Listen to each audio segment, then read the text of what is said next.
ሰላም ጤና ይስጥልን እጅጉን የተወደዳችሁና የተከበራችሁ የአዲስ ስፖርት ቤተሰቦቻችን እንደምን አላችሁልን? ከእናንተው ከሆነው ከአዲስ ስፖርት የዩቲዩብ ቻናላችን አዳዲስ ስፖርታዊ ጉዳዮችን ልናካፍላችሁ እነሆ በዕለተ ቅዳሜ የማለዳ የስፖርት የመረጃ ሰዓታችን በድጋሚ ተገናኘን። ስለምታደምጡን ስለምትከታተሉን ቆይታችሁ ከኛ ጋር ስለሆነ እጅጉን ከልብ አድርገን ነው የምናመሰግነው። በዛሬ ፕሮግራማችን የተለያዩ ስፖርታዊ ጉዳዮችን ወደ እናንተ እያደረስን ቆይታን የምናደርግ ይሆናል። ከነዚህ መካከል ትልልቆቹን የአውሮፓ ክለቦች የተመለከቱ እጅግ በርከት ያሉ ስፖርታዊ ጉዳዮች ይነሳሉ። እነሱን ጉዳዮች እንዳሰሳለን። ከዛ በተጨማሪ ደግሞ ዛሬ የሚደረጉ በጣም ተጠባቂ የሚባሉ ጨዋታዎች አሉ። የተወዳጁ የእንግሊዝ ፕሪምየር ሊግ 13ኛ ሳምንት መርሃ ግብሮች ዛሬ ጅማሯቸውን የሚያደርጉ ይሆናል። እነሱን የተመለከቱ መረጃዎችን እናነሳለን። ከዛ በተጨማሪ ደግሞ ትልልቆቹ ክለቦችን የተመለከቱ ስፖርታዊ ጉዳዮቻቸውም እየወጡ ይገኛሉ። እነሱንም መረጃዎች ወደ እናንተ እያደረስን ቆይታን የምናደርግ ነው የሚሆነው። ፏድ ባህሩ የዛሬውን ፕሮግራም እየመራው ከእናንተ ጋር ቆይታን አደርጋለሁ። እናንተም ቪዲዮአችንን ላይክ፣ ቻናላችንን ሰብስክራይብ እያደረጋችሁ ቆይታችሁን ከኛ ጋር አድርጉ። ከመሸጋገሪያ በኋላ በድጋሚ ተመልሰን እንገናኛለን። አብራችሁኝ ቆዩ።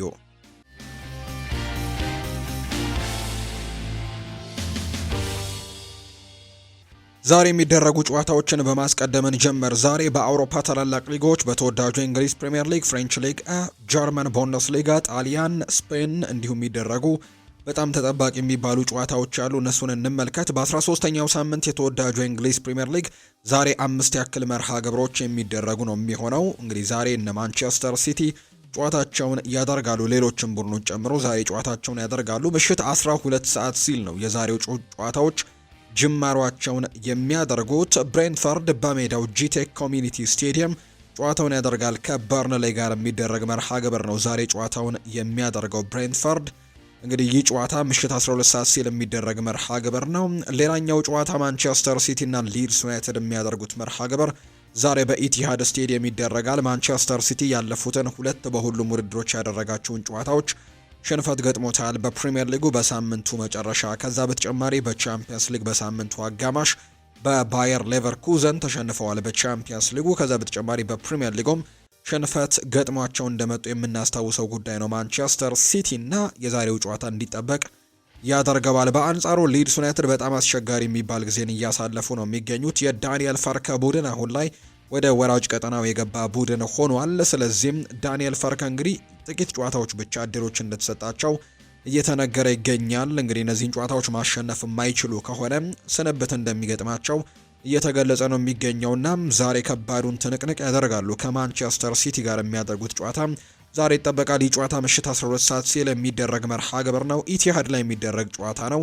ማንቸስተር ሲቲም ይህንን ጨዋታ የማሸነፍ ትልቅ ግምት እንደተሰጠው ነው መረጃዎች የወጡት። በሳምንቱ አጋማሽ በባየር ሌቨርኩዘን ሲሸነፉ እርግጥ ነው አሰልጣኝ ፔፕ ጓርዲዮላ ከዋናው አስተላለፋቸው 10 ተጫዋቾችን ቀይረው ማስገባታቸውን የምናስታውሰው ጉዳይ ነው። እንግዲህ ያንን ነገር ማድረጌ ለሽንፈቱ አልዳረገኝም፣ እነዚህም ተጫዋቾች በጣም አሪፍ ናቸው የሚል አይነት ሀሳብን ሰጥቶ ነበር።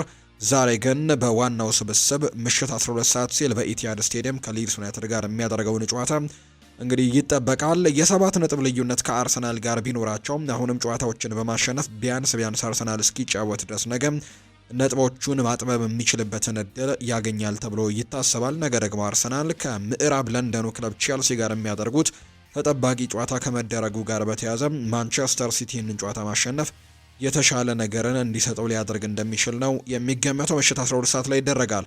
ሌላኛው አዲስ አዳጊው ሰንደርላንድ በሜዳው ስታዲየም ኦፍ ላይት ቦርንመዝን የሚገጥምበት ጨዋታ ዛሬ የሚደረግ መርሃ ግብር ነው።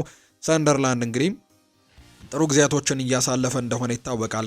ከታችኛው ሊግ ከመጡ ቡድኖች መካከል ዘንድሮ ጥሩ ጊዜያቶችን እያሳለፈ የሚገኘው ሰንደርላንድ ብቻ እንደሆነ እየተመለከትን ነው። ምክንያቱም ሊድስ ዩናይትድ እና በርንሌይ 18ኛና 19ኛ ደረጃ ተቀምጠው ወራጅ ቀጠና ውስጥ ነው የሚገኙት። በአንጻሩ ሰንደርላንድ ግን ባለፈው ሳምንት ምንም እንኳን ሽንፈት እንደገጠመው ብናስታውስም ነገር ግን እንግዲህ ጥሩ ነጥቦችን ሰብስቧል። 19 ነጥቦችን ሰብስቦ 7ኛ ደረጃ የተቀመጠ ቡድን ነው። የዛሬው ተጋጣሚው ደግሞ የአንዶኒ ኢራኦላው ቦርንመዝም ተመሳሳይ 19 ነጥብ የያዘም ሌላኛው ቡድን ነውና የዛሬውን ጨዋታ ማሸነፍ ነጥባቸውን በትልቁ ከፍ ለማድረግ ወደ 22 ለመግባትም ከፍ የሚሉበት ደረጃን ለመያዝም ይጠቅማቸዋል ተብሎ ይታሰባልና ሰንደርላንድና ቦርንመዝ የሚያደርጉት የስታዲየም ኦፍ ላይቱ ጨዋታ በርካቶች በጉጉት ይጠብቁታል። ይህ ጨዋታም በተመሳሳይ ሰዓት ምሽት 12 ሰዓት ሲል የሚደረግ መርሃ ግብር ይሆናል። ምሽት 2 ሰዓት ከ30 ሲል ደግሞ የሚደረጉ ጨዋታዎች አሉ። ባለፈው ሳምንት ሁለቱ ቡድኖች ድል ቀንቷቸዋል። ሁለቱን የማንቸስተር ከተማ ክለቦችን ነው ድል አድርገው የመጡት። ኤቨርተን ማንቸስተር ዩናይትድን በሳምንቱ መጀመሪያ አካባቢ ሰኞ ዕለት ላይ ማሸነፉን እናስታውሳለን። በፕሪሚየር ሊጉ 1-0 በሆነ ውጤት ነበር ያሸነፉት። በአንጻሩ ኒውካስል ዩናይትድ ማንቸስተር ሲቲን አሸንፎ ነው የመጣውና በፕሪሚየር ሊጉ እነዚህ ሁለት ቡድኖች ትልቅ ፉክክርን ያደርጋሉ ተብሎ ይታሰባል። ኒውካስል ዩናይትድ ምንም እንኳን አጀማመሩ ጥሩ ነው የሚባል አይነት ቡድን አይደለም። እንግዲህ እንደምናውቀው ከዚህ በፊት የምናውቀው አይነት ፉክክርን ዘንድሮ ሲያሳየን አልነበረም።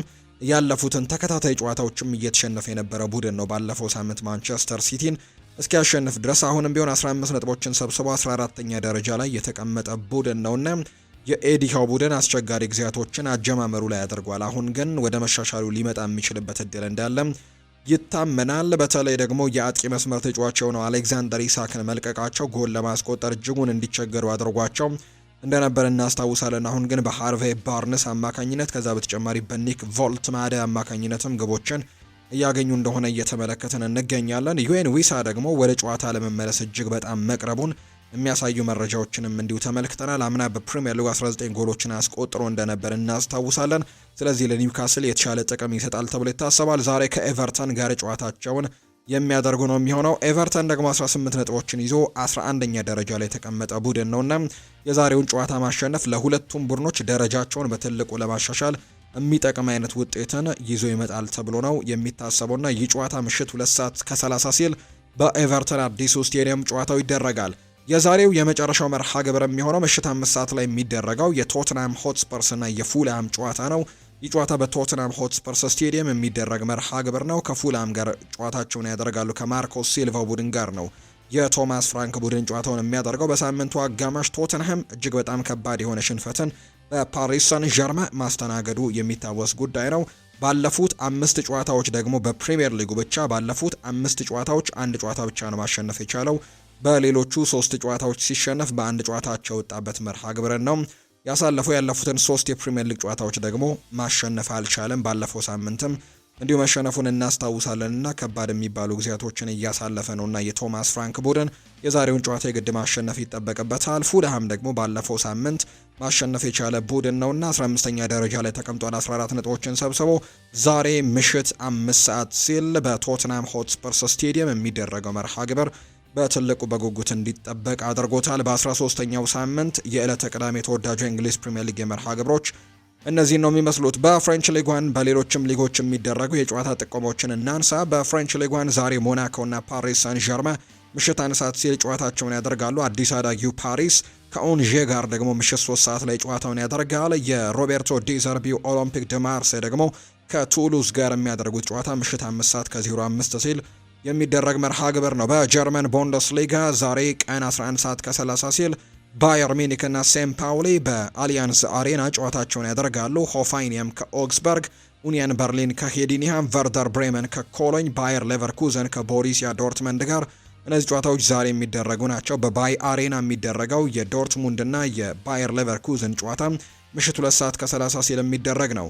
የጣሊያን ሴሪኤም ጨዋታዎች ቀጥለው ይደረጋሉ። ዛሬ 4 መርሃ ግብሮች ናቸው የሚኖሩት። ዤኗ ከቬሮና፣ ፓርማ ከኡዲኒዜ፣ ዩቬንቱስ በሜዳው ቱሪን ከካግሊያሪ፣ ኤሲ ሚላን በሜዳው ሳንሴሮ ጁሴፕ ማይዛ ከላትሲዮ ጋር ጨዋታቸውን ያደርጋሉ። ምሽት 4 ሰዓት ከ45 ሲል ነው ይሄ መርሃ ግብር የሚደረገው። በስፓኒሽ ላሊጋ ማዮርካና ኦሳሱና ቀን 10 ሰዓት ላይ ጨዋታቸውን ያደርጋሉ።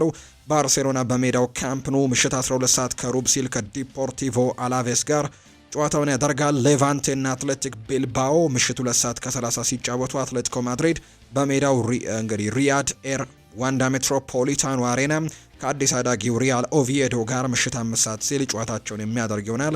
የዛሬ የትልልቆቹ የአውሮፓ ሊጎች የጨዋታ ጥቆማዎችም እነዚህን ነው የሚመስሉት።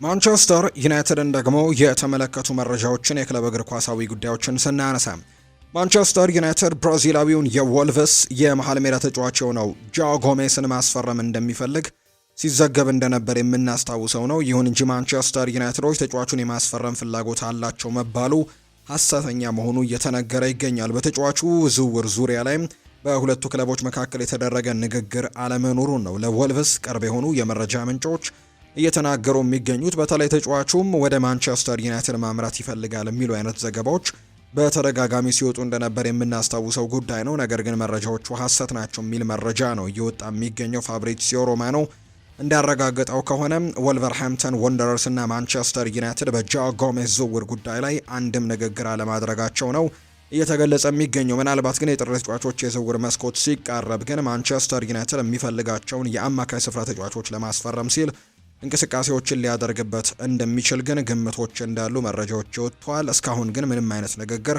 በሁለቱ ክለቦችም ሆነ በማንቸስተር ዩናይትድ እና በተጫዋቹ ጃኦ ጎሜዝ መካከልም እንደሌለ ነው የተነገረው። የበርካታ መረጃ ምንጮች እንደሚናገሩት ከሆነ ግን የማንቸስተር ዩናይትድ የአማካይ ስፍራ የመጀመሪያ ምርጫ ባለፈው ክረምት የተጫዋቾች የዝውውር መስኮት ካርሎስ ባሌባ እንደነበር እናስታውሳለን። አሁን ላይ ግን የኖቲንግሃም ፎረስቱ ኤሊየት አንደርሰን የማንቸስተር ዩናይትድ ቀዳሚ ኢላማ ነው የሚሉ መረጃዎች በትልቁ እየወጡ ይገኛሉ። የተጫዋች በኖቲንግሃም ፎረስትም በእንግሊዝ ብሔራዊ ቡድንም በጣም ድንቅ የሚባሉ ጊዜያቶችን እያሳለፈ ይገኛልና የአውሮፓ ታላላቅ ክለቦች እዚህ ተጫዋች ላይ በትልቁ ትኩረቶችን ያደርጋሉ ተብሎ ይታሰባል። ማንቸስተር ዩናይትድም አሁን ላይ ቀዳሚ ኢላማ እንዳደረጉት ነው የተነገረው። ዩናይትዶች እንግዲህ ኤሊዮት አንደርሰንን ኢላማ ቢያደርጉም ካርሎስ ባሌባ አሁንም ግን በክለቡ ዝርዝር ውስጥም ቦታ እንዳለው ይነገራል። ኤሊዮት አንደርሰን ዋነኛው ኢላማ ቢሆንም ባሌባም ቢሆን ግን አሁን ላይ ትልቅ ቦታ እንዳለው ይነገራል። ኖቲንግሃም ፎረስት ማንቸስተር ዩናይትድ ኤሊዮት አንደርሰንን የማስፈረም ፍላጎት እንዳለው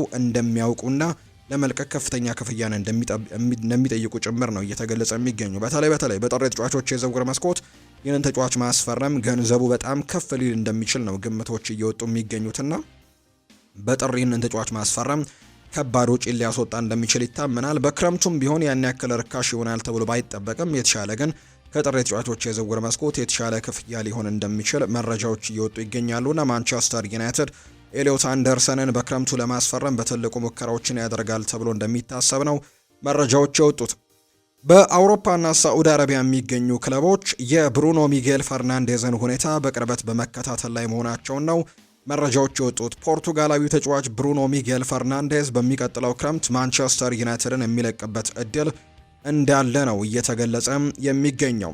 ስለዚህ ማንቸስተር ዩናይትዶች ምናልባት ብሩኖ ሚጌል ፈርናንዴዝ የሚለቅ ከሆነም እሱን ለመተካትም ትልልቅ ኢላማዎችን እንደሚያደርጉ ነው መረጃዎች በትልቁ እየተጋሩ የሚገኙትና የብሩኖ ሚጌል ፈርናንዴዝ ቀጣይ መዳረሻ የት ይሆናል የሚለው ጉዳይ እስካሁን ያልተረጋገጠ መረጃ እንደሆነ የተገለጸው። ነገር ግን ከሳዑዲ አረቢያ ግን ይህንን ተጫዋች ለማስፈረም በጣም ትልልቅ ፍላጎቶች እንዳሉ ነው መረጃዎቹ እያጋሩ የሚገኙት። ሌላኛው ባርሴሎና ማርከስ ራሽፎርድን በ30 ሚሊዮን ዩሮ በቋሚነት ማስፈረሙ እስካሁን በግልጽ እንደማይታወቅ ነው የተነገረው። የማርከስ ራሽፎርድ የቋሚ ስምምነት ውል እስካሁን በይፋም የተረጋገጠ ነገር የለውም። በቀጣይ ወደ ማንቸስተር ዩናይትድ ይመለሳል ተብሎ አይታሰብም። ነገር ግን ባርሴሎና ደግሞ ጥሩ ነገሮችን እያሳለፈ ከመሆኑ ጋር በተያዘም በክለቡ ሊያቆየው ይችላል የሚሉ ግምቶች ቢኖሩም ነገር ግን ተጫዋቹ አሁን ላይ እንግዲህ በባርሴሎና ይቆይ አይቆይ የተረጋገጠ አንዳችም ነገር የለውም። ምክንያቱም ባርሴሎና ማርከስ ራሽፎርድን በ30 ሚሊዮን ዩሮ በቋሚነት ለማስፈረም እስካሁን ድረስ ግልጽ ውሳኔ ላይ እንዳልደረሰ ነው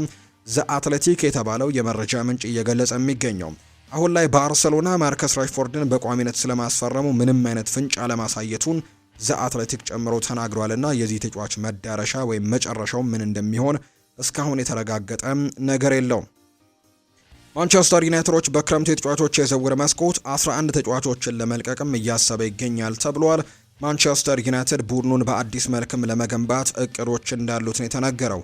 በክረምቱ የተጫዋቾች የዝውውር መስኮት የቡድኑን መሪ ብሩኖ ፈርናንዴዝን፣ ኮቢ ማይኖን እና ማኑኤል ኡጋርቴን ጨምሮ በአጠቃላይ 11 ተጫዋቾች ክለቡን ሊለቁ ይችላሉ የሚል ግምቶች ናቸው በትልቁ እየወጡ የሚገኙት። ማንቸስተር ዩናይትድ ተጫዋቾችን ከመቀነስ በተጨማሪ ግን አዲስ የመሃል ሜዳ ተጫዋቾችን ማስፈረም ይፈልጋል። በእጩነት ከተያዙት መካከልም ኤሊየት አንደርሰን፣ አደም ዋርተን፣ ካርሎስ ባሌባ፣ ኮነር ጋላገር፣ አንጄሎ ስቲለር ጨምሮ ሌሎችም በርከት ያሉ የአማካይ ስፍራ ተጫዋቾች ስማቸው እየተነሳ ነውና ዩናይትድ ምናልባት 11 ከሚደርሱ ተጫዋቾች ጋር ሊለያይ እንደሚችልም ጭምር ግምቶች እየወጡ ይገኛሉ።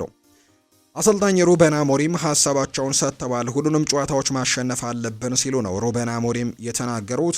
በተለይ በዚህ ሳምንት ከሚያደርጉት ከክሪስታል ፓላስ ጋር ካለባቸው ጨዋታ ቀደም ብለው የተለያዩ ጉዳዮችን ያነሱበትን ጋዜጣዊ መግለጫ ነው የሰጡት። የማንቸስተር ዩናይትድ አሰልጣኝ ሩበን አሞሪም በሳምንቱ በጣም ከባድ ነበር ሲሉ ነው አስተያየታቸውን የሰጡት። ሳምንቱ ከባድ ነበር ለኛ፣ ውጤቱንና ሽንፈቱን መቀበል ከባድ ነው፣ ነገር ግን ሂደቱን መቀጠል አለብን ሲሉ ነው አሰልጣኙ የተናገሩት። በማንቸስተር ውስጥም ሰበብ ማብዛት የለም ያሉት አሰልጣኙም ሁሉንም ጨዋታዎች ማሸነፍ አለብን ሲሉ ነው ያሳሰቡት። አክለውም ቡድናቸው በዚህ ሰዓት የበለጠ ነጥብ መሰብሰብ ነበረበት የሚል እምነት እንዳላቸው ነው የተናገሩት። አሰልጣኙ በንግግራቸው ወቅትም ማቲያስ ኩኛ ከክሪስታል ፓላሱ ጨዋታ ውጪ መሆኑን አረጋግጠዋል። በሌላ በኩል ቤንጃሚን ሼስኮም ከታሰበው ጊዜ በላይ ከሜዳ እንደሚርቅና ጉዳቱ ከበድ ያለ እንደሆነ አሰልጣኝ ሩበን አሞሪም ማረጋገጣቸው ነው መረጃዎች እየወጡት።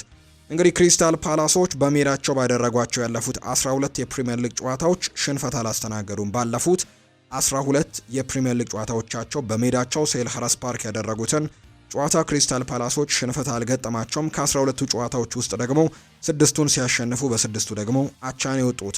በእግር ኳስ ታሪካቸውም ሁለተኛው ምርጡ ሪከርዳቸው ላይ ነው የሚገኙት። በሜዳቸው ሳይሸነፉ ለረጅም ጨዋታ በመጓዝ ሁለተኛው ረጅሙ ጉዟቸው ላይ ይገኛሉ። ማንቸስተር ዩናይትድ ይህንን በሜዳቸው ያለመሸነፍ ግስጋሴ ይገታው ይሆን? እሁድም እንግዲህ የሚጠበቀው ጥያቄ ይሆናል ተብሎ ነው መረጃዎች እየወጡ የሚገኙት።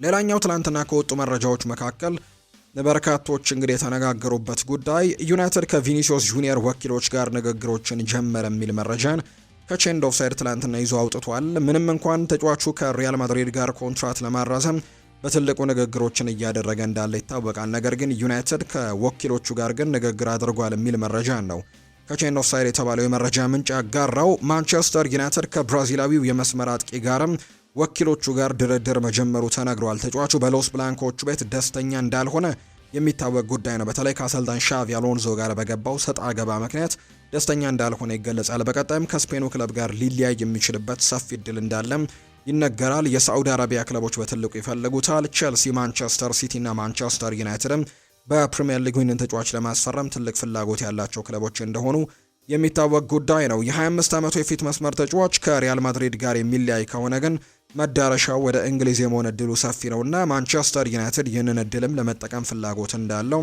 ከወኪሎቹ ጋርም ድርድር እንደጀመረ የሚያሳዩ መረጃዎች ናቸው የወጡት። ሊሳንድሮ ማርቲኔስ በዚህ ሳምንት ከክሪስታል ፓላስ ጋር በሚደረገው ጨዋታ ወደ ሜዳ ሊመለስ ይችላል የሚሉ መረጃዎች እየወጡ ነው። ባለፈው ከኤቨርተን ጋር በነበረው ጨዋታ በቡድን ውስጥ ተካቶ እንደነበረ እናስታውሳለን። ሊሳንድሮ ማርቲኔስ ለመጨረሻ ጊዜ ለማንቸስተር ዩናይትድ ጨዋታ ያደረገው ከወራቶች በፊት ከክሪስታል ፓላስ ጋር በነበረ ጨዋታ ነውና በዚህ ጨዋታ ላይ ባስተናገደው ጉዳት ምክንያት ነው ተጫዋቹ ለበርካታ ጊዜያት ከሜዳ ርቆ የነበረው።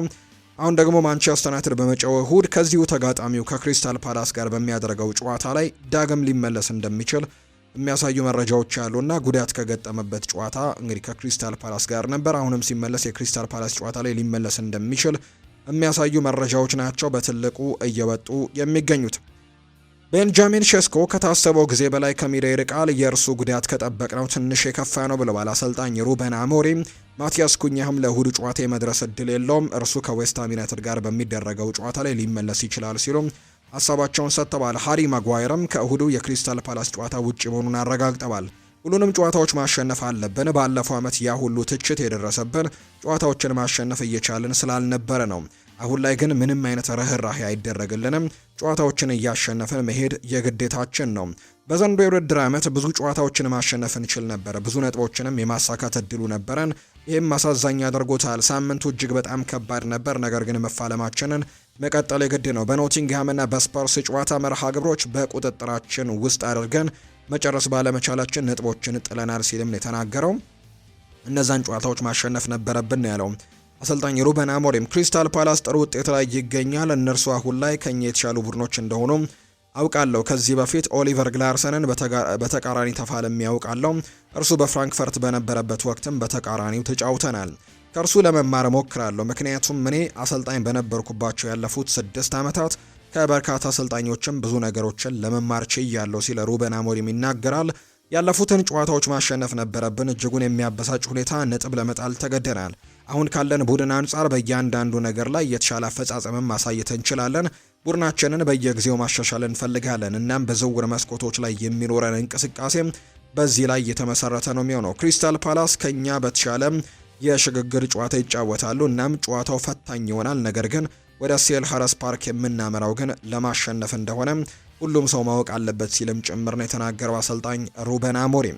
ስሎቬኒያዊው የማንቸስተር ዩናይትድ አጥቂ የሆነው ቤንጃሚን ሼስኮ ባጋጠመው ጉዳት ከሜዳ ርቆ እንደሚገኝ ይታወቃልና ከክሪስታል ፓላሱ ጨዋታ አስቀድሞ በነበራቸው ጋዜጣዊ መግለጫ ላይ የተጫዋቹ ጉዳት ከታሰበው ጊዜ በላይ ከሜዳ ሊያርቀው እንደሚችል ነው ይፋ ያደረጉት። ሆኖም ግን አሁን ላይ የወጡ ዘገባዎች እንደሚያሳዩት በተጫዋቹ የማገገም ሂደት ላይ የተፈጠረ እክል እንደሌለን ያረጋገጡት። ከዚህ በተጨማሪም አሰልጣኝ ሩበን አሞሪም ቤንጃሚን ሼስኮ ከተጠበቀው ጊዜ በላይ ከሜዳ ይርቃል ያሉት ስለ ሌላኛው የማንቸስተር ዩናይትድ ተጫዋች ማቲያስ ኩኛ ጉዳት እንግዲህ ነገሮችን እያብራሩ በነበረበት ወቅት በመሆኑ ከብራዚላዊው የፊት መስመር ተጫዋች ጋር ወደ ሜዳ የመመለሻ ጊዜ አንጻር እንደሆነ ተጠቁሟልና የቤንጃሚን ሼስኮ ጉዳት ያን ያክል እንዳልሆነ ጭምር የሚያሳዩ መረጃዎች ናቸው በትልቁ እያጋሩ የሚገኙት። ማቲያስ ኩኛም በዚህኛው ጨዋታ ቢያልፈውም ለዌስትሃም ዩናይትድ ጨዋታ ግን ይደርሳል ተብሏል። ኩኛ ካጋጠመው ጉዳት በጥሩ ሁኔታ እያገገመ እንደሚገኝ ይፋ ተደርጓል። ምንም እንኳን አሰልጣኝ ሩበን አሞሪም ተጫዋቹ ከክሪስታል ፓላሱ ጨዋታ ውጪ እንደሆነ ቢያረጋግጡም የተጫዋቹ ማገገም ሂደት ግን በተጠበቀው መልኩ እየሄደ ይገኛልና በዚህ መሰረትም ተጫዋቹ በቀጣዩ ሐሙስ ከዌስትሃም ዩናይትድ ጋር በሚያደርገው ጨዋታ ላይ ወደ ሜዳ ይመለሳል ተብሎ እንደሚጠበቅ ነው የተገለጸው። ጉዳቱ እንግዲህ በልምምድ ሜዳ ላይ ባጋጠመው የጭንቅላት ጉዳት ምክንያት ነው ጨዋታው የሚያመልጠው። ጉዳቱ ቀደም ሲልም ቀላል እንደነበር ቢዘገብም ራሱን እስከ መሳትም አድርሶት እንደነበር ጭምር ነው ቶክ ስፖርት የተባለው የመረጃ ምንጭ እየተናገረ የሚገኘው። የክሪስታል ፓላሱ አሰልጣኝ የሆኑት ኦሊቨር ግላርሰን ማንቸስተር ዩናይትድ በዚህ ዓመት በብዙ መመዘኛዎች አንጻር መሻሻሉን ይናገራሉ። ዩናይትድ በ3-4-3 የጨዋታ ስልት እየተጫወተ መሆኑ ብዙዎች ሲያነጋግር ተመልክቻለሁ። ይህንንም እጅጉን አስገርሞኛል። ምክንያቱም በዚህ የውድድር ዓመት ብዙ የግብ ኤክስጂ ቡድን እንግዲህ ያስመዘገበው ቡድን ማንቸስተር ዩናይትድ ነው። ይህም የክለቡ ችግር ቡድኑ የሚከተለው የጨዋታ ስልት አለመሆኑን የሚያሳይ ነው። ቡድኑ በዚህ የውድድር ዓመት በአስደናቂ መልኩ ተሻሽሏል። በተለይም በማጥቃቱ ረገድ ቡድኑ ከፍተኛ መሻሻል አሳይቷል። እነርሱም ብሪያን ኤምቤሞን የመሰለ ከፍተኛ ጥራት ያላቸው ተጫዋቾች አስፈርመዋል። በሶስቱ የፊት መስመር ተጫዋቾች ብቻ 200 ሚሊዮን ፓውንዶችን ነው ወጪ ያደረጉት። ከአምናው የውድድር ዓመት በተሻለ መልኩ ሜዳ ላይም ይታትራሉ። በተጨማሪም እስካሁን ባለው ከአምናው የተሻለ ውጤትም አስመዝግበዋል። እናም ደግሞ ከእነርሱ ጋር የሚደረገው ጨዋታም ፈታኝ እንደሚሆን ጭምር አውቃለሁ ሲልም ጭምር ነው አሰልጣኝ ኦሊቨር ግላርሰን የክሪስታል ፓላሱ አሰልጣኝ ከማንቸስተር ዩናይትድ ጋር አያይዘው ሀሳባቸውን እየተናገሩ የሚገኙት። አርሰናልን የተመለከቱ መረጃዎችን ደግሞ እናንሳ። ዴክላን ራይስ ባሎን ዶርን እንደሚያሸንፍ ተስፋ አደርጋለሁ ብሏል አሰልጣኝ ሚኬል አርቴታ ነው ይህንን ሀሳብ የሰጠው። እንዲሁ ደግሞ የአርሰናሉ አሰልጣኝ የሆነው ሚኬል አርቴታ ዴክላን ራይስ በዚህ ዓመት ባሎን ዶርን እንደሚያሸንፍ ተስፋ አደርጋለሁ በማለት ነው የተናገሩት። ራይስ ባሎን ዶርን አሸነፈ ማለት ብዙ ዋንጫዎችን አሸንፈናል፣ ምክንያቱም ከማሸነፍ ጋር የተያዘ ነው። ዋንጫዎችን ስናሸንፍ ነው አንድ የቡድናችን ተጫዋች ባሎን ዶርን ማሸነፍ የሚችለው ሲሉ አርቴታ ተናግረዋልና ራይስ ይህንን ነገር ማድረግ እንደሚችል አምናለሁ ሲሉ ነው የተናገሩት። አክለውም እሱ የውድድር ዓመቱ ከጀመረ ጀምሮ ምርጥ አቋሙን እያሳየ ነው፣ ለእኛ አስደናቂና ቁልፉ ተጫዋቻችን ነው ብለውታል ዴክላን ራይስን። ስለ እሁዱ ጨዋታም ጥያቄዎች ቀርበውላቸው ነበር። ከባድ ጨዋታ ይሆናል፣ አስፈላጊ ደርቢ ነው፣ ጠንካራ ተጋጣሚ ነው የምናገኘው ሲሉ ይገልጻሉ። ቼልሲ በጥሩ አካላዊ ቁመና ላይ የፈተናውን ትልቅነትና ያንን እድልም እናውቃለን፣ ለዚህ ሙሉ ለሙሉም ተዘጋጅተናል ሲል ነው አርቴታ የተናገረው። ቼልሲን እንደ ዋንጫ ተፎካካሪ ይመለከቱት እንደሆነ የጠየቁት አርቴታ ያሉበት ደረጃ ስለሚገባቸው ነው፣ በፉክክሩ መሆን ይገባቸዋል ሲሉ ጭምር የተናገሩት። የአርሰናል አሰልጣኝ ሚኬል አርቴታ ሊአንድሮ ትሮሳርድ ያጋጠመው ጉዳት ከባድ አለመሆኑን ተናግረዋል። ተጫዋቹ የሚሰማውን ስሜት ለማወቅ ተጨማሪ የሕክምና ምርመራዎችን እንደሚያደርግም የገለጹት አርቴታ ነገር ግን ጉዳቱ ከባድ አይመስለኝም ሲሉ ነው የተናገሩት። ለቼልሲ ጨዋታ መድረሱን ለማወቅም ብዙ ሰዓታት አሉንና መጠበቅ አለብን ያሉት አርቴታ ነገር ግን የመድረስ እድል ይኖረዋል ብለው እንደሚያስቡ ነው የተናገሩት። ስለ ቪክተር ዮኬሬሽ እና ካይ ሃቨርትስም ጥያቄ ቀርቦላቸው ነበር። አርቴታ ገና ነገ አለ፣ ሁሉንም ሁኔታዎችን በደንብ እናውቃለን ሲልም ጭምር ነው አርቴታ የተናገረው።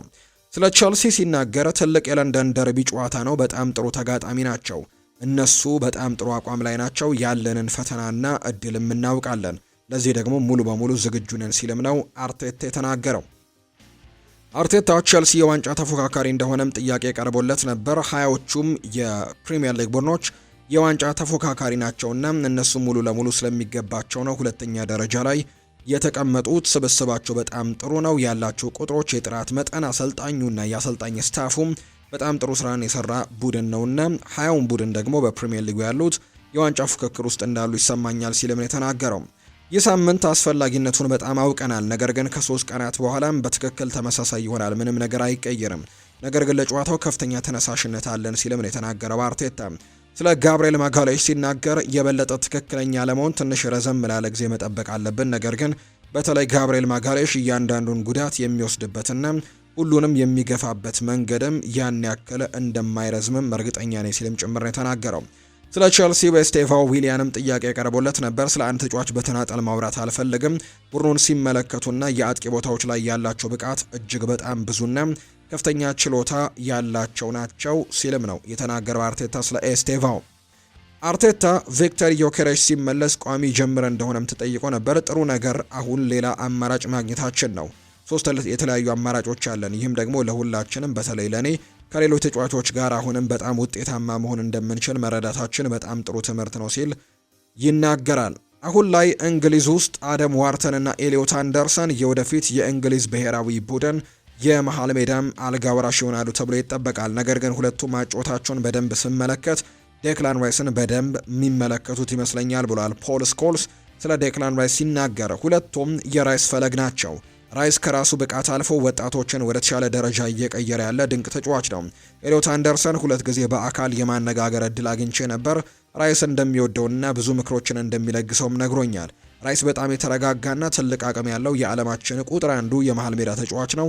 አርሰናል በጣም እድለኛ ቡድን ነው ራይስ ስላለው ሲልም ነው የቀድሞ የማንቸስተር ዩናይትድ ተጫዋች ፖል ስኮልስ ስለ ዴክላን ራይስ ሀሳቡን የሰጠው። በአርሰናል ቤት ያሉ ሁሉም ተጫዋቾች ኳሱን በሚይዙበት ሰዓት በሚግባቡበት መንገድ ፕረስ አደራረጋቸው እጅጉን አስደናቂ ነው። ሁሉም ተጫዋቾች ስራውን ያውቃል። ማወቅ ብቻ ሳይሆን ተግባሩትንም በደንብ በትክክል የሚያውቅ ነው ተብሎም ይታመናል። ሳካ ሙሉ የህይወቱን ቆይታ በኤሚሬትስ ስቴዲየም ነው ያሳለፈው። ለመልቀቅ እንደሚፈልግ የሚያሳይ አንድም ፍንጭ የለም። ይህም ፍላጎት ያላቸው ወገኖች ሙሉ በሙሉ የሚያውቁት ነገር ነው። አርሰናሎች እንግዲህ ለዚህ ተጫዋች ለቡካዮ ሳካ አዲሱን ለማራዘም የሚያደርገው ድርድር አሁንም እንደቀጠለ ነው። ይህም የቅርብ ጊዜ ከፍተኛ ማራዘሚያዎች እንደሚሆኑ ተስፋ ይደረጋል። እናም ደግሞ ሁሉም የሚጠብቀው የእንግሊዝ ኢንተርናሽናል ተጫዋቾችን ለማስፈረም በቅርቡ ስምምነት ላይ ይደርሳል የሚል መረጃ እንዳለ ነው ዳቪድ ኦርነስቲን መረጃውን ያጋራው። በዚህ ዓመት ኢታን ንዋኔሪ በአርሰናል አዲስ የ5 ዓመታት ውል ተፈራርሟል። ምንም እንኳን ከሌላ ቦታ ከፍተኛ ፍላጎት ቢኖርም የወደፊት ህይወቱን ለሰሜን ለንደኑ ክለብም አደራ ሰጥቷል። አሁን ላይ ኢታን ንዋኔሪ ቦታ ለማግኘትም በመታገልና እድገቱን በመቀጠል ላይ ያተኩራል ብሏል ዳቪድ ኦርነስቲን። እንዲሁ ማይልስ ሉዊስ ስኬሊም በተመሳሳይ በ2025 መጀመሪያ ላይ ነው በአርሰናል አዲስ የረጅም ጊዜ ውል የተፈራረመው። ከ8 ዓመቱ ጀምሮ ከክለቡ ጋር የቆየው ይህ ስምምነትም ለዋናው ቡድን ተጫዋችነት ለእንግሊዝ ዓለም አቀፍ ተጫዋች ማደጉን የሚያሳይ ማረጋገጫ ነበር።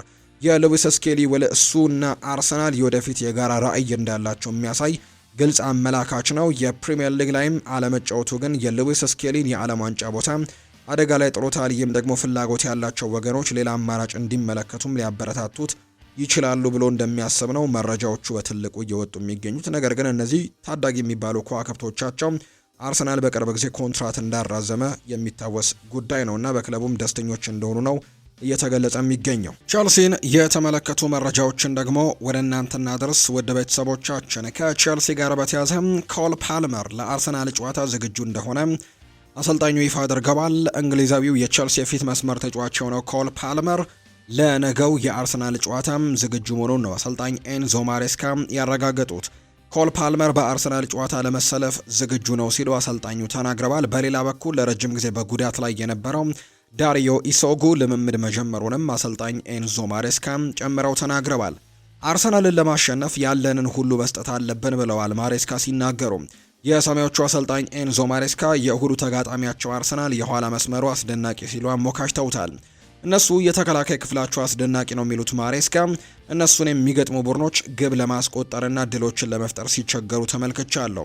ሲያጠቁም ጥሩ ነገሮች ያሏቸው፣ እኛ ጨዋታውን ለማሸነፍ ሙሉ አቅማችንን ሰጥተን መፋለም አለብን ሲሉ ነው አሰልጣኝ ማሬስካ የተናገሩት። ስለ ዋንጫ ፉክክሩ የጠየቁት ማሬስካ ዋንጫውን ለመወሰን ገና ነው፣ ብናሸንፍም ብንሸነፍም ገና 6 ወራቶች ይቀራሉ ሲልም ጭምር ነው የተናገረው። አያይዘውም እኛ በትክክለኛው መንገድ ላይ ነን ሲልም ነው ቡድናቸው ስላለበት ቁመና ሀሳባቸውን የሰጡት አሰልጣኝ ኤንዞ ማሬስካ። ቸልሲ ባለፈው የዝውውር መስኮት መጨረሻ ላይ ከትልልቅ የአውሮፓ ክለቦች አንዱ ፔድሮ ኔቶን ለማስፈረም ያቀረበውን ጥያቄ አልተቀበሉትም። በተለይ ባርሴሎና እዚህ ተጫዋች ላይ በጣም ትልቅ ፍላጎት እንዳላቸው የሚያሳዩ መረጃዎች እየወጡ ይገኛሉና ዘ አትሌቲክ ዳቪድ ኦርነስቲን እንደዘገበው ከሆነ ቸልሲዎች ባለፈው የዝውውር መስኮት ላይ ትልልቅ የሚባሉ ክለቦች ለፔድሮ ኔቶ ጥያቄዎችን ቢያቀርብላቸውም ጥያቄዎቹን ግን ውድቅ እንዳደረጉ ነው እየተገለጸ የሚገኘውና ይህንን ተጫዋች በጣም በትልቁ እንደሚፈልጉት ነው እየተገለጸ የሚገኘው። እንደ ቢቢሲ ስፖርት ዘገባ ከሆነ ወደ እንግዲህ ቸልሲ የሚመጣው አጥቂ እንግዲህ ኢማኑኤል አሚጎ ቶተንሃም እና ኤሲ ሚላንም ይፈልጉት እንደነበር ጭምር ነው መረጃዎች እየወጡ የሚገኙት። ኤንዞ ማሬስካ ከነገው የአርሰናል ጨዋታ በፊት በርከት ያሉ ጉዳዮችን አንስተዋል። እነሱን ጉዳዮች ጠቅላላ አድርገን እናንሳ። ስለ ኤስቴቫኦ አቋምና ስለሚፈጠረው የምርጫ ራስ ምታትም ሲናገሩ የሚሰለፉትና የሚጫወቱ ተጫዋቾች ትክክለኛውን ነገር ማድረጋቸውን ሁሌም ጥሩ ነው። ለቀጣይ ጨዋታዎች ሁሌም ጥርጣሬን ማን ይሰለፍ የሚል ይፈጥርብኛል። ይህ ደግሞ ጥሩ ነገር ነው። ለአሰልጣኝ ይሄ ሁሌም ጥሩ ችግር ነው ሲልም ጭምር የተናገረው። ስለ አርሰናል ሲናገር በእርግጠኝነት በጣም በድንቅ ሁኔታ ይከላከላሉ። ማንኛውም ቡድን በእነሱ ላይ ጎል ማስቆጠር በጣም ከባድ ነው የሚሆንበት ሲልም ነው የተናገረው። የጎል እድሎችን ለመፍጠር እንኳን ከባድ ነው። ሲያጠቁም በጣም ጥሩ ናቸው። በቻምፒየንስ ሊጉና በፕሪሚየር ሊጉም ደግሞ ከላይ ነው የተቀመጡትና ይሄ ምን ያክል ጥሩ ቡድን እንደሆኑ የሚያሳይ ነው ብሏል። ስለ ካይሴዶና ስለ ራይሰን ፍልሚያ ተናግረው ነበር። እኔ እንደማስበው ፕሪሚየር ሊጉም በጥሩ ተጫዋቾች የተሞላ ነው። ሞይ ካይሴዶና ዴክላን ራይስ፣ ሮድሪ ከሲቲ አለ፣ እንደ ኤደርሰን ከኖቲንግሃም ፎረስት አለ፣ ኤሊዮት አንደርሰን ይቀርታ። ከዛ በተጨማሪ ደግሞ ጉማሬሽ ኒውካስል ዩናይትድ አለ። ፕሪሚየር ሊጉ በጣም ጥሩ አማካዮች ያሉት ሊግ ነው። ይህ የመሃል ሜዳ ፍልሚያ ደግሞ ትልቅ ድርሻ ቢኖረውም ጨዋታው ግን 11 ለ11 ነው ሲል ማሬስካ ይናገራል። ስለ ዋንጫ ተፎካካሪነትም ሲያነሱ በጣም ገና ነው፣ ጊዜም ብንሸነፍም በጣም ብዙ ፈተናዎች ይቀራሉ ሲል ጭምር የተናገረው ማሬስካ የአርሰናል ፈተና ከባርሴሎና በምን እንደሚለይ ተጠይቆም ነበር። ይሄ ሌላ ትልቅ ጨዋታ ነው። የባርሴሎናውን ጨዋታ ጨርሰን አሸንፈናል፣ ጥሩ ስሜት ላይ ነን። ይሄኛው ደግሞ ካለፈው የሚበልጥ እንደሆነ አላውቅም። ለእኔ ሁሉም ጨዋታዎች ወሳኝ ናቸው። በእርግጠኝነት ባርሴሎናን ማሸነፍና አርሰናልን ማሸነፍ ከቻለን ደስ የሚል ስሜት አለው። 3 ነጥብ በጣም ትልቅ ነው ሲሉ ጭምር ነው የተናገሩት። በልምምድ ላይ ስላለው ስሜትም ሲናገሩ በዚህ ሰዓት ያለው የአስተሳሰብና የስሜት ሁኔታ ለእኛ በጣም ጥሩ ነው።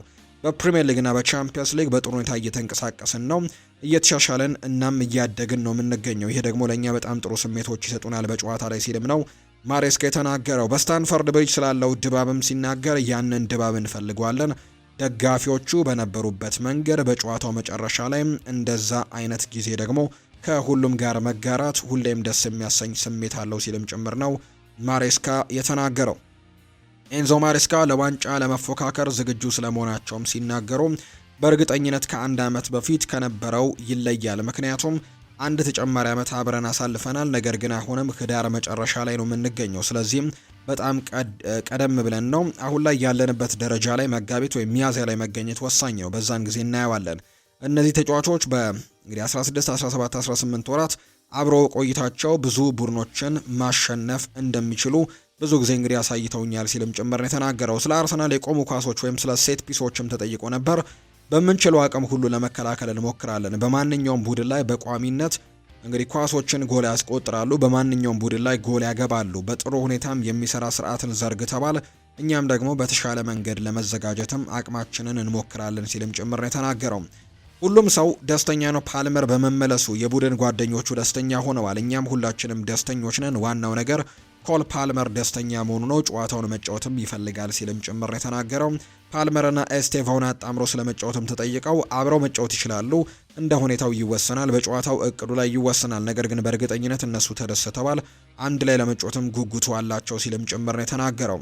የአሸናፊነት መንፈስንም ስለመገንባት ሲናገሩ ለእኔ በግሌ የአሸናፊነት መንፈስን ለመገንባት ብቸኛው መንገድ ጨዋታዎችን ማሸነፍ ነው። ውድድሩ ምንም ይሁን ምን አንዳንድ የተጫዋቾች መልበሻ ክፍል ውስጥ እንደ መሪ ባህሪ ያሳያሉ። እንደኛ ያለ ስብስብ ሲኖር ደግሞ ይሄ በጣም ወሳኝ ነው። ኤንዞ ማሬስካ የፓልመር መመለስ ቡድኑን ከፍ ያደርገው እንደሆነም ተጠይቀው ነበር። በጣም ከፍ ያደርገዋል። እንዳልከውም ምናልባት የኛ ምርጡ ተጫዋች እሱ ነው። በመመለሱ ደስተኞች ነን። 100% ብቁ መሆኑን ለማረጋገጥ ጊዜ ልንሰጠው ይገባል። ከዚህ በፊትም አስደናቂ ነገሮችን አድርጓል።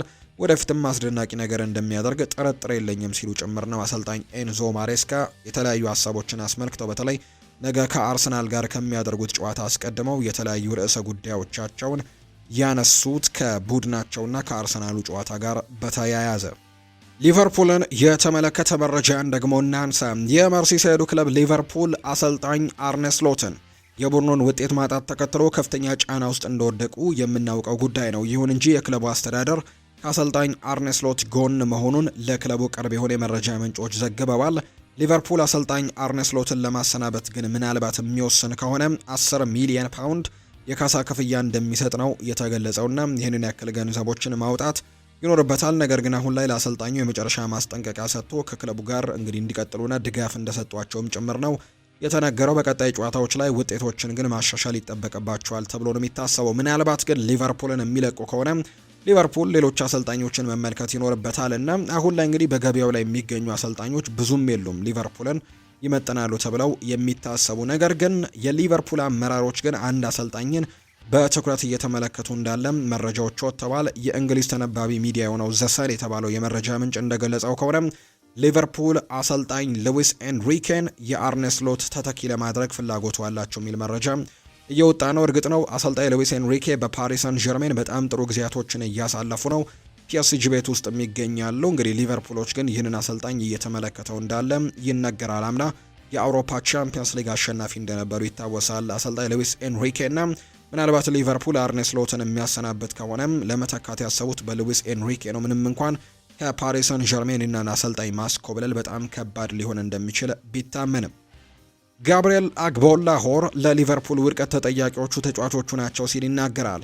ቨርጂል ቫን ዳይክ አስከፊ ነበር። መሐመድ ሳላይ የምናውቀው እግሮቹ እየጠፉበት ይመስላል። ኢብራሂማ ኮናቴ በጣም አስከፊ ነው እና ብዙ ተጫዋቾች እየተጫወቱ አይደለም እና ለውጤቱ መጥፋት ትልቁ ተጠያቂዎች የሊቨርፑል የራሱ ተጫዋቾች ናቸው ሲልም ጭምር ነው ሀሳቡን የሰጠው ጋብሪኤል አግቦላሆር። ማንቸስተር ሲቲን የምንመልከት አርሰናል በጣም ጠንካራ ቡድን ነው ብለዋል አሰልጣኝ ፔፕ ጓርዲዮላ ነው ይህንን ሀሳብ የሰጠው። እንግዲህ የማንቸስተር ሲቲው አሰልጣኝ ፔፕ ጓርዲዮላ ከዛሬው የሊድስ ዩናይትድ ጨዋታ በፊት በነበራቸው ቆይታ ላይ አስተያየታቸውን ሲሰጡ ሮድሪ አሁንም ዝግጁ አይደለም፣ አይጫወትም፣ ነገር ግን ወደ ሜዳ ለመመለስ ግን ተቃርቧል፣ ጉዳቱ ከጉልበቱ ጋር አይገናኝም ብለዋል። በባየር ሌቨርኩዘን ጨዋታ ሙከራ እንኳን አላደረግንም፣ ትልቁ ስህተት ተጫዋቾቹ በፍርሃት መጫወታቸው ነው ሲልም ይናገራል ጓርዲዮላ። በርናርዶ ሲልቫ ውሉን ለማራዘም እሺ ካለና ለመቆየት ከወሰነ እኔ በጣም ደስተኛ ሆናለሁ፣ ነገር ግን ይሄ የሱ ውሳኔ ነው ሲሉ ጭምር ተናግረዋል። ትኩረቴ ቀጣይ ጨዋታ ነው። አርሰናል በጣም ጠንካራ ቡድን ነው፣ በቀጣይነት እያሸነፈ ነው፣ እናም ደግሞ በየጊዜው እየተሻሻሉ ነው ሲልም ጭምር ይናገራል። እንግዲህ ይህንን ሀሳብ የሰጠው ጋርዲዮላ ነው። ከአርሰናል ጋር ያለው የነጥብ ልዩነት አሁንም ቢሆን ሰፊ ነው፣ ስለዚህም ትኩረቴ በማደርጋቸው ጨዋታዎች ላይ ይሆናል ሲልም ጭምር ነው አሰልጣኙ የተናገሩት። ማንቸስተር ሲቲ በ2026 ለማስፈረም ከያዙት ኢላማ ውስጥ መሃል እንግዲህ የኤሊዮት አንደርሰን ስም ከዋናዎቹ መካከል ሰፍሮ እንደሚገኝ ነው መረጃዎች የወጡት። እንደውም አንዳንድ መረጃዎች እንደሚጠቁሙት ከሆነ ኤሊዮት አንደርሰን በቀጣይ ወደ ማንቸስተር ከተማ ክለቦች እንደሚያመራ በእርግጠኝነት ተናግሯል። ወይ ወደ ማንቸስተር ዩናይትድ አሊያ ወደ ማንቸስተር ሲቲ ነው የሚያመራው የሚል አይነት ሀሳብን ነው በተጫዋቹ ጉዳይ ላይ ሀሳቡን የሰጠው። በዚህ ተጫዋች ዝውውር ጉዳይ ላይ ሁለቱም የማንቸስተር ከተማ ክለቦች አሊያ ደግሞ አንደኛው የማንቸስተር ከተማ ክለብ ይህንን ተጫዋች ለማስፈረም እንቅስቃሴዎችን እንደሚያደርግ እርግጠኛ ነኝ የሚል መረጃ ሰሞኑ ሲወጣ እንደነበር እናስታውሳለን። ሲቲም የዚህ ተጫዋች ፈላጊ ነው። የመሃል ሜዳው ሞተር ፔፕ ጓርዲዮላን ጨምሮ በክለቡ ሰዎች የተወደደና አድናቆት የተቸረው ሲሆን ባሳለፍነው የኖቲንግሃም ፎረስት ጨዋታ ላይ የሲቲ ስካውቶች በመገኘት የተጫዋቹን እንቅስቃሴ ጭምር መከታተላቸው ነው ክሬግ ሆፕ መረጃውን ያጋራው። ስለዚህ ማንቸስተር ዩናይትድ እና ማንቸስተር ሲቲ በኤሊዮት አንደርሰን ዝውውር ላይ በጣም ትልቅ ፉክክሮችን ሊያደርጉ እንደሚችሉ ነው ግምቶች እየወጡ የሚገኙት። ባርሰሎናን እንመልከት። ፔድሪ ወደ ሜዳ ይመለሳል። የባርሰሎናው የመሃል ሜዳ ተጫዋች የሆነው ፔድሪ ከጉዳቱ በማገገም ወደ ሜዳ እንደሚመለስ ነው አሰልጣኝ ሃንሴ ፍሊክ ያረጋገጡት። ፔድሪ በኤል ክላሲኮ ጨዋታ ላይ ባጋጠመው ጉዳት ምክንያት ላለፉት 1 ወራት ከሜዳ ርቆ መቆየቱ አይዘነጋም። ፔድሪ የተወሰነ ሰዓት ይጫወታል፣ በቋሚነትም አይሰለፍም፣ ነገር ግን በሁለተኛው አጋማሽ ተቀይሮ ይገባል ሲሉም ጀርመናዊው አሰልጣኝ ሃንሴ ፍሊክ ተናግረዋልና በጨዋታው ላይ ደቂቃዎችን እንደሚያገኝን የተናገሩት። ሪያል ማድሪድ በጣም አስፈርተውናል ብለዋል ዮሃን ላፖርት ሲናገሩ። የባርሴሎና ፕሬዝዳንት ዮሃን ላፖርት ሪያል ማድሪድ በጣም ፈርቶናል በማለት ነው አስተያየታቸውን የሰጡት። ሪያል ማድሪድ እኛን ፈርቶናል ያሉት ፕሬዝዳንቱ እኛ ለአሁኑና ለወደፊቱ በደንብ የተዘጋጀ ወጣት ቡድን አለን ሲሉ ነው የተናገሩት። አክለውም ሪያል ማድሪድ አስፈርተነዋል፣ እኛ ጠንክረን እንደምንመለስ በፍጹም አይፈልጉም ሲሉም የተናገሩት። ስለ ሪያል ማድሪድ ቲቪ ያነሱት ፕሬዝዳንት ዮሃን ላፖርት የሪያል ማድሪድ ቲቪ ዳኞች ላይ ተጽዕኖ ለማሳደር እየሞከረ ነው፣ በጣም ያሳፍራል ሲሉም ነው ዮሃን ላፖርት የተናገሩት። ባርሴሎና ለዳኞች እንግዲህ የተለያዩ ነገሮችን አልከፈለም፣ እነሱም ከባርሴሎና ጎን አልቆሙም፣ ነገር ግን በህይወት ዘመናቸው ከሪያል ማድሪድ ጎን ግን ነበሩ ሲል ዮሃን ላፖርት ትላንትና አወዛጋቢ አስተያየትን ነው የሰጠው። ሪያል ማድሪድን ደግሞ የተመለከቱ መረጃዎችን እናንሳ። ሪያል ማድሪድ የአቴንስ ድሉን ኦሎምፒያኮስ ላይ ያገኘውን የአቴንስ ድሉን ለቡድኑ ትልቅ ውጤትን ፈጥሯል። ከባለፉት የውጤት ማጣት በኋላ ይህ ድል ትልቅ ጥቅምም አስገኝቶላቸዋል። ቡድኑ አሁንም በኤምባፔ በቪኒሲዮስ ጁኒየር እና በቲቦ ኩርቱዋ ብቃት ላይ ጥገኛ ነው። ከዚህ ቀደምም ከቡድኑ መሃል ሜዳ በቶኒ ክሮስ፣ በሉካ ሞድሪች እና በካሴሜሮ ድንቅ የነበረ ቢሆንም አሁን ላይ ግን የእነዚህ ተጫዋቾች አለመኖር የመሃል ሜዳውን ማጥቃትም በትንሹም ቢሆን እንዲቀንስ ምክንያት ሆኗል ነው የተባለው። ከዢሮና፣ ከአትሌቲክ ቤልባኦ፣ ከሴልታ ቪጎና ከማንቸስተር ሲቲ ጋር የሚደረጉ ቀጣዮቹ 10 ቀናት የተጫዋቾች ታማኝነትን የቡድን ብቃትም ምን ላይ እንደሚገኝ ያሳያሉ ተብሎ እንደሚታሰብ ነው ማርካ የወጣው። ነገር ግን የኦሎምፒያኮስ አቴንስ ላይ ያገኙት ድል ግን ትልቅ መነሳሳትን እንደፈጠረባቸው ነው መረጃው የወጣው። ሌላኛው ራሞን አልቫሬዝ የተናገረውን ሀሳብ እንመልከት። ከ2 ወራት በፊት ኢብራሂማ ኮናቴን ለማስፈረም ሪያል ማድሪድ እንደሚጠር አትመኑ ብያችሁ ነበር ብሏል ራሞን አልቫሬዝ ሀሳቡን ሲሰጥ። እሱ ያን ያክል የተዋጣለት ተከላካይ አይደለም፣ በእርግጥም እሱን ሪያል ማድሪድ ከዝርዝራቸው አውጥተውታል የሚለው ነገር ገና እርግጠኛ አይደለውም። ነገር ግን የዜና እኔን ብዙም አላስደነቀኝም ሲልም ነው ራሞን አልቫሬዝ የተናገረው። እንግዲህ ሪያል ማድሪዶች በዚህ ሳምንት የሊቨርፑሉን የተከላካይ ስፍራ ተጫዋች የሆነው ኢብራሂማ ኮናቴን ለማስፈረም የነበረው ፍላጎትን እንደተወው የሚያሳዩ መረጃዎች በትልቁ ሲጋሩ እንደነበር እናስታውሳለን። ነገር ግን ራሞን አልቫሬዝ ይህንን ሀሳብ ከዚህ በፊትም ሲሰጠው ነበር። ይህ ተጫዋች የተዋጣለት አይነት የተከላካይ ስፍራ ተጫዋች አይደለም እና ሪያል ማድሪዶች ይህንን ተጫዋች ያስፈርመዋል ብላችሁ አትመኑ ሲልም ጭምር ራሞን አልቫሬዝ ተናግሮ ነበር። ሀሳቡም የተሳካለት ይመስላል። የሻቪ አሎንዞ የቅርብ ጊዜ ታክቲካል ለውጥ ጁድ ቤሊንጋም በሪያል ማድሪድ ውስጥ በሚኖረው ጥሩ ሚናም ዙሪያ ክርክሩን እንደገና ከፍቶታል። ጁድ ቤሊንጋም ከግሩም የመጀመሪያ ውድድር ዘመን በኋላ 23 ግቦችን ካስቆጠረበትና 13 አሲስቶችን ካደረገበት የውድድር ዓመት በኋላ አንዳንዶች እንደ ሙሉ አማካይ፣ ሌሎች ደግሞ የአጥቂ ድብልቅ አድርገውም ይመለከቱታል። ሻቪ የውድድር ዘመኑን ሲጀምር እንደ ጥልቅ አማካይ እመለከተዋለሁ ብሎ ነበር። ነገር ግን በ4-2-3-1 ውስጥ ከኤምባፔ ጀርባ ወደ ግብ እንዲጠጋ አድርጎ አጫውቶታል። በኦሎምፒያኮሱ ጨዋታ ደግሞ ቡድኑ ወደ 4-3-1-2 ሽግግር ሲያደርግ ደግሞ ጁደን ከሁለቱ አጥቂዎች ኤምባፔና ቪኒ ጀርባ ደግሞ ያለውን የአጥቂ አማካይ ቦታንም እንዲቆይና እዛ ጋር እንዲሰለፍም አድርጎታል። ከዚያ ጋር ተያይዞ በመጪዎቹ ጨዋታዎች ላይ አርዳ ጉለር ወደ ጥልቅ አማካይ ሚና ካልገባ በስተቀር ወደ ቤንች ሊወርድ ይችላል። ይህ ደግሞ ካማቪንጋን ካስተላለፍም ሊያወጣው ይችላል የሚሉ አይነት ሀሳቦች እየተነሱ ነው። ጁድም እንደ 10 ቁጥር መጫወትን ይመርጣል የሚሉ አይነት ዘገባዎች እየወጡ ይገኛሉ እና በቀጣይ ሻቪ አሎንዞ በእነዚህ ተጫዋቾች ጉዳይ ላይ ምን አይነት ሀሳቦች እንዳሉትና ምን አይነት ውሳኔዎችን ሊወስን እንደሚችል በርካቶች ሀሳቦቻቸውን እያጋሩ ይገኛሉ። ነገር ግን ጁድን በዛ ቦታ ላይ መጠቀምን የሚመርጥ ከሆነ ግን በቀጣይ እንግዲህ የሌሎች ተጫዋቾችን ሊነካ እንደሚችል አርዳ ጉለርን ወደ ጥልቁ አማካይ ክፍል ሊያስገባው እንደሚችል፣ ካልሆነ ደግሞ ተጠባባቂ ሊያወርደው እንደሚችል ይገመታልና የተለያዩ ጉዳዮችን ነው ዲያሪዮ አስ የተባለው የመረጃ ምንጭ እያወጣ የሚገኘው። ኪንግስሌ ኮማን ይፋዊ ሽኝት ሊደረግለት እንደሆነ ተገለጸ። ባየር ሚኒክ የቀድሞ ተጫዋቹን ኪንግስሌ ኮማንን በዛሬው ዕለትም ይፋዊ ሽኝት እንደሚያደርግለት ነው ያስታወቀው። ባየር ሚኒክ ዛሬ በአሊያንዝ አሬና ከሴን ፓውሌ ጋር በሚያደርገው ጨዋታ በፊት ለኪንግስሌ ኮማንም የሽኝት ዝግጅት ያደርጋል። ይህንን ተከትሎ ለሳዑዲ አረቢያው ክለብ አልናስር በመጫወት ላይ የሚገኘው ኮማን ዛሬ ከደጋፊዎች በይፋ የሚሰናበት ይሆናል። ደጋፊዎች ሁልጊዜም በልብ ይኖራሉ ሲል ኪንግስሌ ኮማን አስቴቱን እየሰጠ ነው። እንግዲህ ተጫዋቹ በአልናስር ቤት እየተጫወተ እንደሚገኝ ይታወቃል። የቀድሞ የባየር ሚኒክ ተጫዋች ነው። ሽኝት እንደሚደረግለት ነው ዛሬም ይፋ የተደረገው። የክሪስታል ፓላሱ ተከላካይ የሆነው ማርክ ጎሂ በጥር ተጫዋቾች የዝውውር መስኮት ለማስፈረም የሚፈልግ ክለብ የክለቡንና ተጫዋቹን ፍላጎት ማሟላት እንደሚጠበቅበት ይፋ ሆኗል። አሁን ላይ ባየር ሚኒክ፣ ባርሴሎና፣ ሊቨርፑል እና ማንቸስተር ሲቲ የተጫዋቹ አድናቂ መሆናቸው ተናግረዋል። ተጫዋቹ ክረምት ላይ ወደ አልተሳካው ሊቨርፑል የሚያቀናበት እድል ቢኖርም አሁን ላይ ግን ፉክክሩ ብርቱ እንደሚሆንባቸው ነው የተናገረው። ማርክ ጎሂ በበኩሉም ውሳኔውን ከመወሰኑ በፊትም ሁሉንም አስፈላጊ ክለቦች ማነጋገር እንደሚፈልግ ነው የተገለጸው። ተጫዋቹ በቀጣይ ለአውሮፓ ቻምፒየንስ ሊግ ዋንጫ ከሚፎካከሩ ክለቦች መካከል አንዱን ይቀላቀላል ተብሎ እንደሚጠበቅ ነው መረጃው የወጣው። በተለይ ደግሞ በክረምቱ ከኮንትራት ነጻ ይሆናልና ወደሚፈልግበት ክለብ ማምራት እንደሚችል የሚታወቅ ጉዳይ ነው። ባለፈው ክረምት ሊቨርፑል ይህንን ተጫዋች ለማስፈረም በጣም ቀርቦ እንደነበር እናስታውሳለን። ሜዲካል ምርመራውን ጭምር አድርገው እንደነበር የምናስታውሰው ጉዳይ ነው። ነገር ግን በመጨረሻዎቹ ሰዓት ክሪስታል ፓላስና አሰልጣኝ ኦሊቨር ግላርሰን ተተኪ ተጫዋችን ማግኘት ባለመቻላቸው ምክንያት የዚህን ተጫዋች ዝውውር እንዲቋረጥ አድርገውት ወደ ክሪስታል ፓላስ መመለሱ ይታወሳል። አሁን ላይ በጥር ተጫዋቾች የዝውውር መስኮት ምናልባት በጥቂት ገንዘቦች ካልሆነ ግን በክረምት የተጫዋቾች የዝውውር መስኮት በነፃ የፈለገበትን ክለብ መቀላቀል ይችላልና ተጫዋቹ አማርጦ በአውሮፓ ቻምፒየንስ ሊግ ትልቅ ተፎካካሪ የሆነ ቡድንን በቀጣይ ክረምት ይቀላቀላል ተብሎ እንደሚታሰብና በሚቀጥሉት ጊዜያቶች ደግሞ ከፈላጊ ክለቦች ጋር በሙሉ ድርድሮችን ሊያደርግ እንደሚችልና ወደሚፈልግበት ክለብ ሊያመራ እንደሚችል ዘ አትሌቲክ የተባለው የመረጃ ምንጭ ይፋ አድርጓል። ዩኤን ዊሳ ወደ ሜዳ ሊመለስ ነው። የኒውካስል ዩናይትዱ የፊት መስመር አጥቂ የሆነው ዩኤን ዊሳ ወደ ልምምድ መመለሱን አሰልጣኝ ኤዲ ሃው ተናግረዋል። ተጫዋቹ ባለፈው ክረምትም ኒውካስል ዩናይትድን ቢቀላቀልም በጉዳት ምክንያት ለቡድኑ ግን ግልጋሎቱን አልሰጠም። በሌላ በኩል ትሪፒየር በጉዳት ምክንያትም ለ1 ወር ከሜዳ እንደሚርቅ አሰልጣኝ ኤዲ ሃው ይፋ አድርገዋል። የ5 ዓመት ቆይታዬ በ30 ደቂቃ አብቅቷል ብሏል ኩፋል ነው ይህንን ሀሳብ የሰጠው። የቀድሞው የዌስትሃም ዩናይትድ ተጫዋች የነበረው ቭላድሚር ኩፋል ከክለቡ ጋር የተለያየበት መንገድ እንዳስከፋውን የተናገረው አሰልጣኙ ክለቡ ውሌን እንደማያራዝም ነገረኝ፣ ምክንያቱም ስጠይቀው የክለቡ ውሳኔ ነው ሲል ነግሮ መልሶኛል። አክሎም ውይይታችን የቆየው ለ30 ሰከንድ ነበር።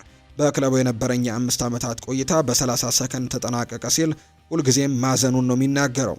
ልጄ እንደምለቅስ ነግረው አልቅሷል። ለ2 ቀናትም አላናገረኝም።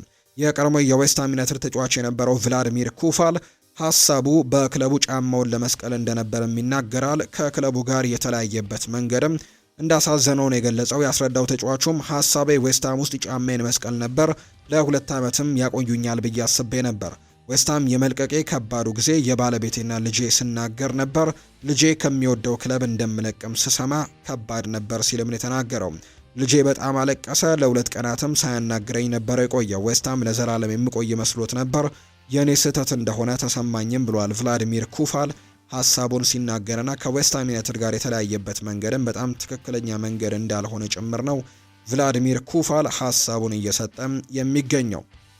ቪክቶር ኤድቫርድሰን ይቅርታ ጠይቋል። በዩሮፓ ሊግ ጨዋታ የጎሄድ ኤግልስ አጥቂ የሆነው ቪክቶር ኤድቫርድስ የስቱትጋርቱን ተጫዋች የሆነው አንጄሎ ስቲለር ላይ ተሳልቆ ነበር። ይህ ተጫዋች እንግዲህ በሰዓቱ የአንጄሎ ስቲለርን አፍንጫና ከንፈርን በመጠቆም ሲቀልድበት ተስተውሎ ነበር። ተጫዋቹ አሁን ላይ ትላንትና ምሽት ላሳየው ያልተገባ ባህሪ በይፋ ይቅርታ ጠይቋል። ወደ ስቱትጋርት መልበሻ ክፍል በማምራትም ይቅርታ መጠየቁን የገለጸው ተጫዋቹ ለባህሪዬ ይቅርታ ጠይቃለሁ ብሏል። ክለቡ በበኩሉ ተጫዋቹ ላሳየው ያልተገባ ባህሪ 500 ዩሮ እንደቀጣውና ገንዘቡን ለበጎ ዓላማ እንደሚያውለው ጭምር ነው የተናገረው። ኢራን በአሜሪካ በሚካሄደው የዓለም ዋንጫ ምድብ ድልድል ዕጣ ማውጣት ስነ ስርዓት ላይ ላለመገኘት መወሰኗ ተነግሯል። የአሜሪካ አስተዳደር ለተወሰኑ ልዑካን ቡድኑ አባላትም የአሜሪካን ቪዛ ለመስጠት ፍቃደኛ ለመሆኑ ተነግሯል። በዚህ ምክንያትም ኢራን በዕጣ ማውጣት ስነ ስርዓቱ ላይ ባለመገኘት ተቃውሟን ለመግለጽም ማሰቧን የተገለጸው የኢራን እግር ኳስ ፌዴሬሽን ፊፋ ቪዛ ችግር አይሆንም ብሎ ቃል ገብቶ ይህ በመፈጠሩ በፊፋ መበሳጨታቸውን የተነገረው የኢራን እግር ኳስ ፌዴሬሽን ቃል አቀባይ እንግዲህ አላዊ በሰጡት አስተያየትም በዝግጅቱ ማንም አይገኝም፣ ይሄ ለቪዛ ክልከላውም ተቃውሞ ነው ብለዋል።